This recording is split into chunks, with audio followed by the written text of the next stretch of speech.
କିଛି ନୂଆ ଶିଖିବା, କିଛି ନୂଆ ଜାଣିବା, କିନ୍ତୁ ବୁଝିବା, ପଢିବା ଏବଂ ପ୍ରୟୋଗ କରିବା ସେଇଟା ହେଉଛି ଓଡ଼ିଆ ପାଠଶାଳାର ପ୍ରଚେଷ୍ଟା। ଆପଣମାନଙ୍କୁ ସମସ୍ତଙ୍କୁ ସ୍ୱାଗତ ଓଡ଼ିଆ ପାଠଶାଳାକୁ। ଚାଲନ୍ତୁ ଆଜିର ଭିଡ଼ିଓରେ ଆମେ ଯେଉଁ ପ୍ରିଭିୟସ୍ ଭିଡ଼ିଓରେ ପଢ଼ିଥିଲେ ୱେଟଲ୍ୟାଣ୍ଡ ଆର୍ଦ୍ରଭୂମି ତାର ଆଡଭାଣ୍ଟେଜ, ଉପକାରିତା, ଅପକାରିତା, ଡିସଆଡଭାଣ୍ଟେଜ ବିଷୟରେ କଥା ହେବା।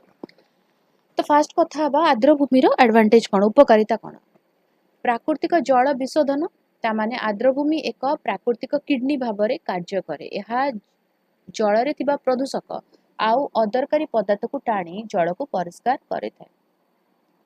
ବନ୍ୟା ନିୟନ୍ତ୍ରଣ କରେ। ପ୍ରବଳ ବର୍ଷା ସମୟରେ ଆର୍ଦ୍ରଭୂମି ଗୁଡ଼ିକ ଏକ ସ୍ପଞ୍ଜ ପରି କାର୍ଯ୍ୟ କରନ୍ତି। ସେଗୁଡ଼ିକ ଅଧିକ ଜଳକୁ ଶୋଷି ରଖନ୍ତି, ଯାହାଫଳରେ ନିକଟସ୍ଥ ଅଞ୍ଚଳରେ ବନ୍ୟାର ଭୟ କମିଯାଏ।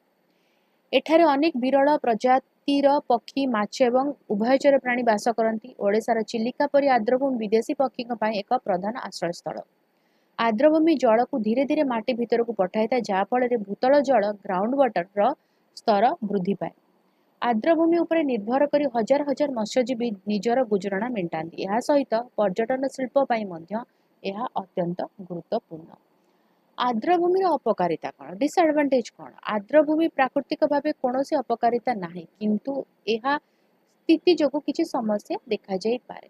ମଶା ରୋଗର ପ୍ରାଦୁର୍ଭାବ। ଆର୍ଦ୍ରଭୂମିର ଜଳ ଜମି ରହିଥିବାରୁ ଏହା ମଶାଙ୍କ ବଂଶବୃଦ୍ଧି ପାଇଁ ଅନୁକୂଳ ସ୍ଥାନ ପାଲଟିଥାଏ। ଏହାଦ୍ୱାରା ମ୍ୟାଲେରିଆ, ଡେଙ୍ଗୁ ପରି ରୋଗ ବ୍ୟାପିବାର ଚାନ୍ସେସ୍ ଅଛି।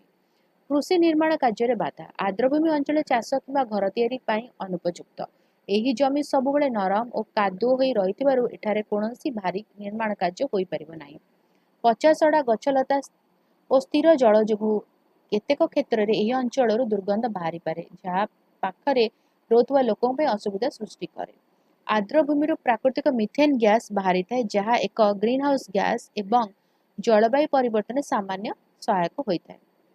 ଯଦି ଆର୍ଦ୍ରଭୂମିର ସଫେଇ କରାଯାଏ ନାହିଁ, ତେବେ ଏହା କେବଳ ଏକ ପଚା ଜଳାଶୟରେ ପରିଣତ ହୋଇ ପରିବେଶକୁ ଖରାପ କରିପାରେ।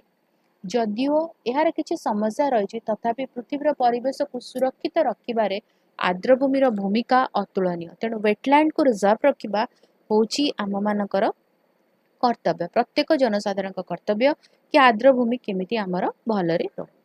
ତ ଭିଡ଼ିଓଟି କେମିତି ଲାଗିଲା ମୋତେ କମେଣ୍ଟ କରି ଜଣାଇବ। ଯଦି କିଛି କ୍ୱେଶ୍ଚିନ୍ସ ଅଛି, ଡାଉଟ୍ ଅଛି, କମେଣ୍ଟ ଲେଖିଦେବ, ଆନ୍ସର କରିବା। ଆଉ ଯଦି ଭିଡ଼ିଓଟା ଭଲ ଲାଗିଲା ତାହେଲେ ଲାଇକ୍ କରିଦେବ, ଭିଡ଼ିଓକୁ ସହିତ ସେୟାର କରିବ, ଚ୍ୟାନେଲକୁ ସବସ୍କ୍ରାଇବ୍ କରି ବେଲ୍ ଆଇକନ୍କୁ ପ୍ରେସ୍ କରି ଅଲ୍ ନୋଟିଫିକେସନକୁ ଅନ୍ ରଖିଥାଅ।